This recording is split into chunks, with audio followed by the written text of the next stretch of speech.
guys, it's Parsifal. I also go by Will, and I am back with another character babble. I feel like I haven't done one of these in a while, but I actually have. I think it's mostly just because I haven't done one of the full body ones in a while. If you're new here, hi, welcome. I have a speed paint going in the background of one of my characters, and I'm going to talk about them. And if you just want to watch the speed paint, you're free to mute me and put on your own music as you desire. Otherwise, I'm going to talk about my OC for the next 10 minutes. So, yeah. Um, so this OC is my character Claudius.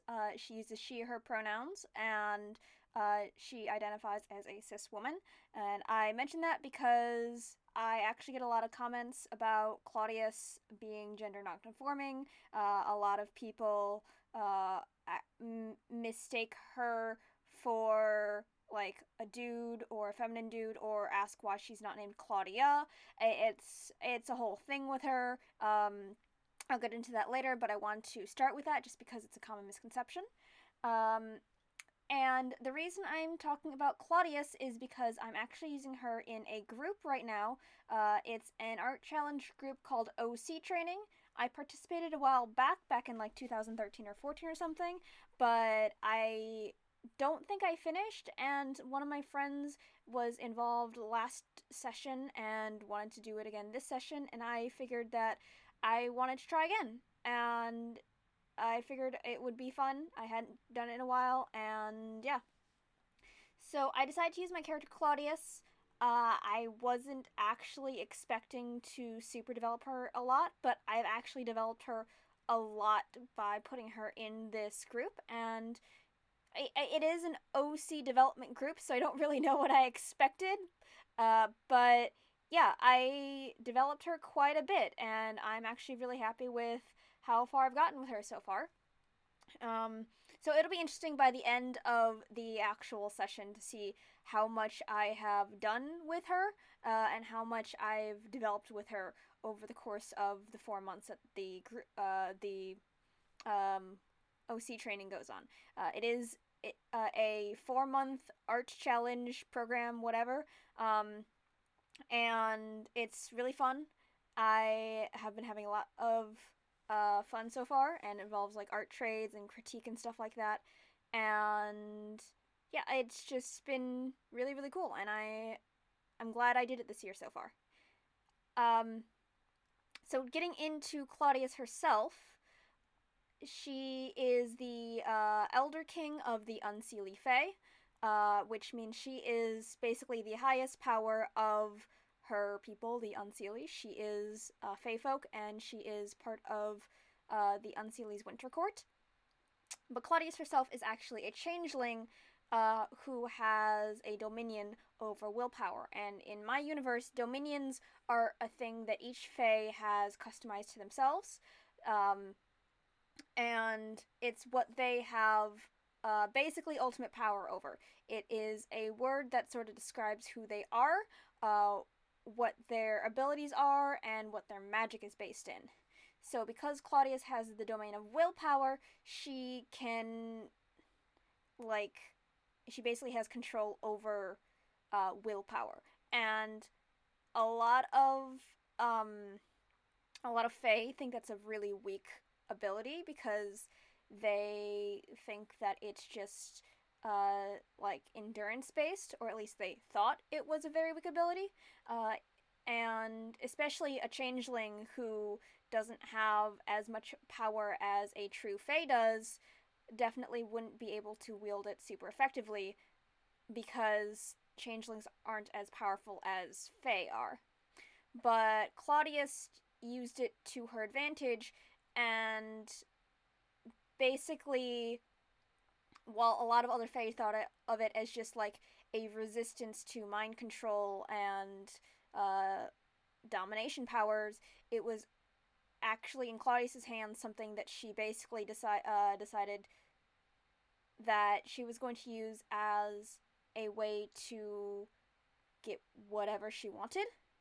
Basically, under her understanding of willpower, which is also how a power can be defined, how the user understands it is also very important to how it can be used. Because if it's limited to their understanding of it, if someone only understands water as like salt water and not fresh water, or doesn't know what a river is, they can't really like understand the full extent of what water can be.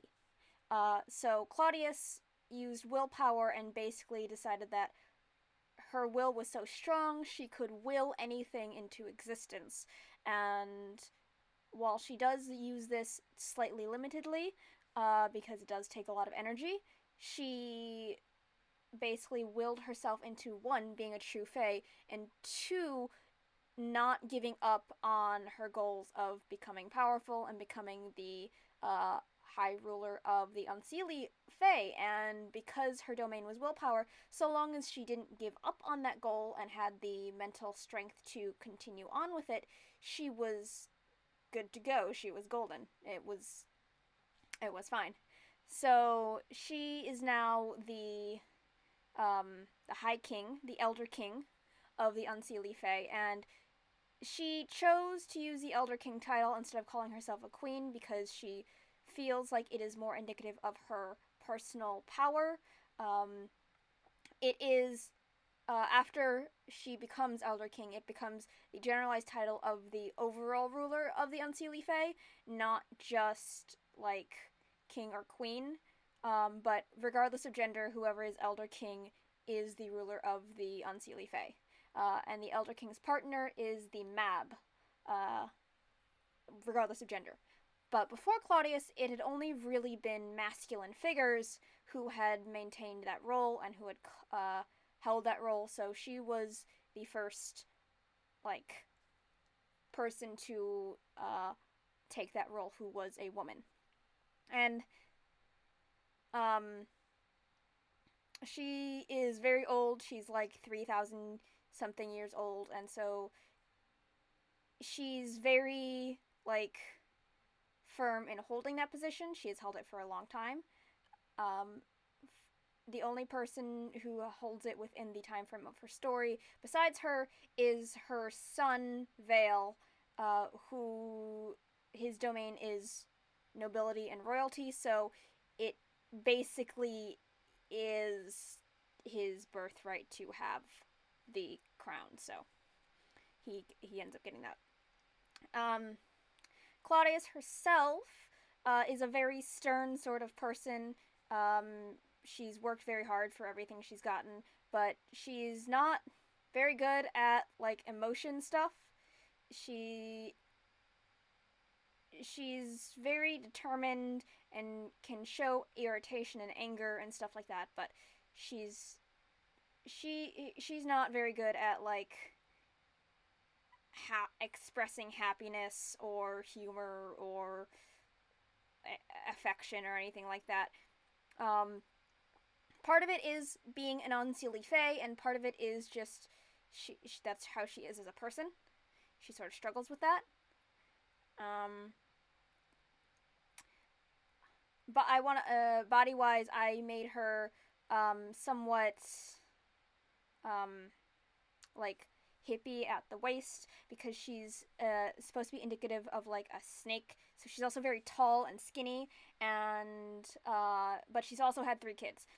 And mind you, she's Fae, so she doesn't have kids the way humans have kids, but I still wanted to like have that sort of aspect to her because she is still a mom. I apologize, my notes for this are like all over the place, but I guess this is like what a Babble is about, right? She's got, she has like 2 main people that she really cares about besides her kids, and that's her brother, Claudius, who I want to do my next character Babble on, and her son, or her grandson, Marshall, aka, Tivo, who has the same nickname as her older son, her youngest son, slash Marshall's father, Tivo, who is also called Tivo. Claudius, however, does call Marshall Zhao Tivo. I think I'm pronouncing that right. Or Xiao Tivo. And also, please excuse me, and I say this because I am Chinese, but Claudius is not the same sort of Chinese that I am. Um, wow, my tablet was like super glitching out at that point. I don't know what was just happening there, but so I might be pronouncing the words wrong. Sorry. I don't speak Chinese. My family's Cantonese, and I especially don't speak Mandarin. But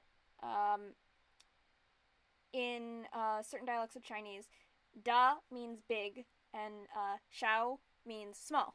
So she has Big TiVo and Little TiVo. And she likes Marshall so much because Marshall reminds her of her brother, who passed away while she was in her first years of being Elder King. And her older brother was one of the few people that really supported her and her efforts, and she misses him a lot, though she's not very good at expressing it. Um, she's trying to be a decent mom, but she's absolutely failing at it, honestly, because she does not know how to express herself. And it's not necessarily okay because some of her kids definitely end up kind of screwed up as a result of it. But she doesn't really know any different because her own. Well, one, she was a changeling, so she was like taken from parents, but also the Fae that did adopt her and took her as a changeling was kind of also a really, really bad parent. And then uh, her oldest sibling was also just Cassius was also just not a good leadership figure. So she's not very good at the whole family thing, even though she wants to be. Um, but yeah, that's about all the time I have for Claudius right now. I hope you guys enjoyed this little character babble, and I hope you guys will stick around for the next one where I'm going to be talking about her brother Cloris. I will send you guys to the art show. Thank you so much for sticking around. Bye! Well, that's the end of this video. As usual, if you have any questions or comments, feel free to leave them down below in the comment section or contact me on any of my social media, which is linked in the description below. I also have my Patreon there if you guys want to throw a monthly donation at me. Thanks so much for your support. I'll see you next time. Bye!